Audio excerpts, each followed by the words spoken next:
Bringing it back to the old school, we got ourselves a Raz Cranberry here. Let's go.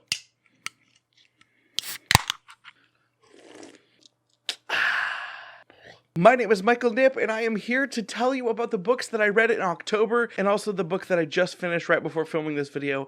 Technically, it was already November, but we're going to count it as October because we got a lot moving forward for this month. First off, we did 2 buddy reads over on the Patreon. Details for joining the Patreon are down below, but the books that we read this month were The Shining and Assassin's Quest. The Shining was my first non-Dark Tower Stephen King book, and it was weird. The thing that I have to say about this book is that it reminds me of the very first time that I watched the movie Mission Impossible for the first time.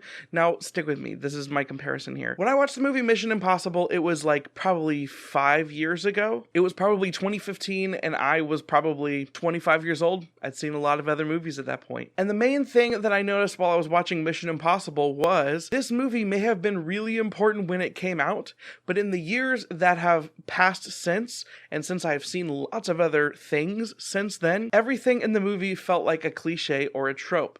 Maybe it started them, I'm not sure. But with so much time distance behind us and other media that could have been inspired by the original source, it felt interesting, it felt fun still, it was an experience that was worth it. But at the same time, it didn't feel that novel. I really didn't mean that to be a pun with The Shining. Now, I've never seen The Shining movie, but I have read other psychological horror or thrillers and like seen other things in television. And the thing that I noticed about The Shining was none of it felt that original. I've never seen The Shining, I've never read The Shining, but everything that was there sort of felt a little bit like something I'd seen done before. Elements were done better. The characterization of Jack and his like situation with his alcoholism at the beginning was really well done, and it really made me feel conflicted about everything. But once the crazy started in the book, I felt like I'd seen it before. It was still enjoyable to watch again, but I just don't think it packed the original punch that it was supposed to. But because The Shining is such an important work, and because it had a very popular adaptation, I feel like it's probably one of those things that inspired lots of other things. So I've seen so many derivatives of this thing that it just kind of felt well worn. I don't know. I think I ended up giving that one a 3 out of 5 stars. Enjoyable, not amazing. I didn't love it. Assassin's Quest. Okay, so this book is the conclusion of the Farseer trilogy. My thoughts for the other 2 books are posted in individual book reviews, and I will have a review for Assassin's Quest coming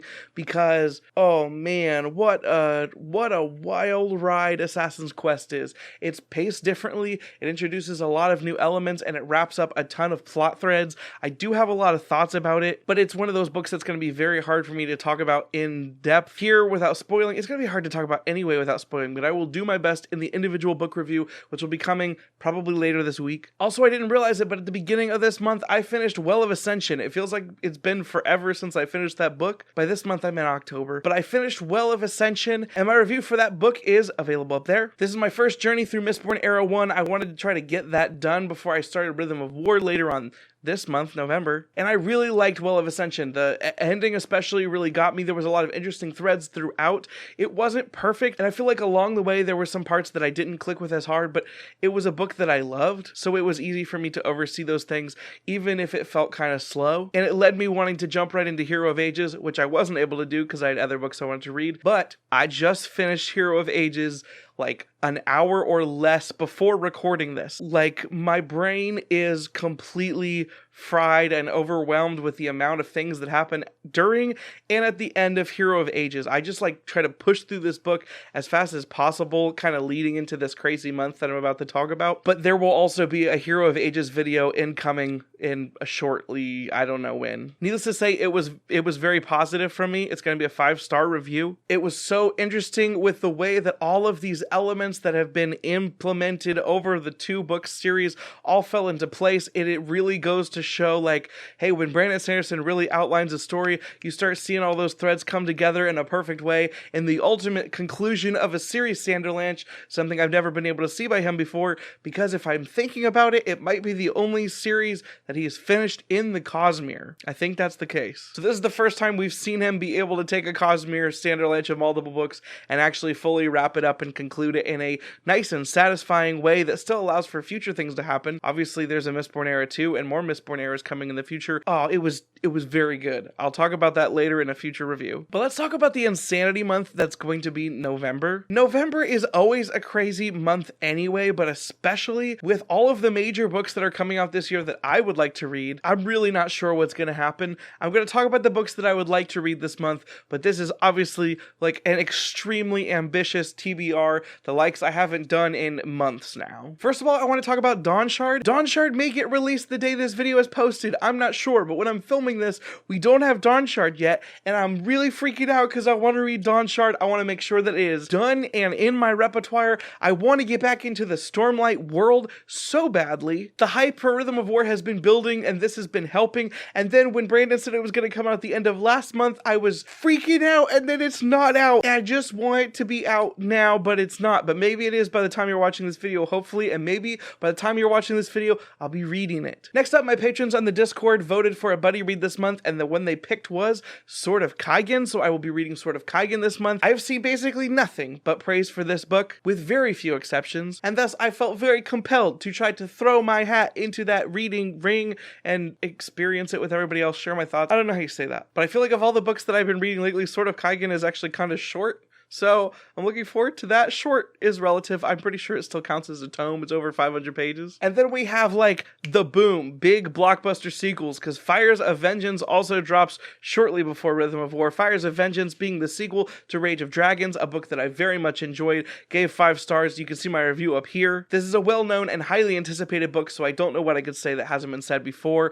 but I was talking to someone recently about the first book again, and it reminded me about just how awesome and visceral elements of that book are, and so I want to see if it can kick it into the next level moving into Fires of Vengeance. And then the wild card pick for this month. I know so many people who this month are going to be reading the book Jade City. It's also a book that's been on my radar. It's also a book that's extremely hyped in the fantasy community. Somehow I would like to fit Jade City in this month, but that's a real wild card. It's probably like the lowest one on my priorities as far as this month's books goes, because the next one is the big chonker of chonkers, Rhythm of War. Rhythm of War is the book that I've been anticipating since only earlier this year. Many fans have been anticipating it for years now. With me discovering and falling in love with the Stormlight Archive this year and becoming my favorite series, I can't even with the hype for this book. People have gotten arcs, people have read preview chapters, and they're all building up so much excitement. If my own personal excitement wasn't enough,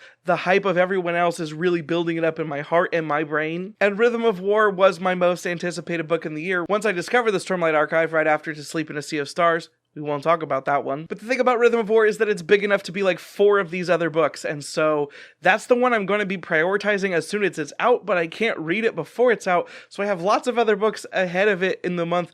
If I finish all of these books, it's going to be just a major feat. I deserve some kind of trophy for my own personal ridiculous pace. To all you people out there that are doing NaNoWriMo, I wish you luck. I hope that you are able to finish your books. Keep on, keep it on. Get those 1,600 plus words a day. You can do it. I'm rooting for you personally. Everybody, November is one of my favorite months because this is the month that we get my real favorite holiday, which is Thanksgiving. You know, the one holiday a year we actually have for wholesomeness of like being thankful for things. So I hope that as we're going throughout this month, we can be thankful for some things. Think about the good things that you have in your life. Think about your friends and your family, because there might be a lot of craziness that's happening right now. You know what I'm talking about? But I think it would be good for us to stop and think about the things that we've been blessed with. What is the book you're most excited to read this month? What is the book you're most excited for me to read this month? Please leave a comment down below. If you like the video, leave a thumbs up. If you'd like to see more videos from me and you'd like to see my thoughts on the videos that I just talked about previously, please hit the subscribe button. And if you hit the notification bell, you'll get notified when I post new videos. I love you all so much. I'm looking forward to having a crazy awesome November. I will see you again soon. Bye. Always looking out tired, sleep. No one ever get enough. If I don't show up, I might get fired. Sleep, no one ever get enough. Always looking out tired, sleep. No one ever get enough. If I don't show up, I might get fired.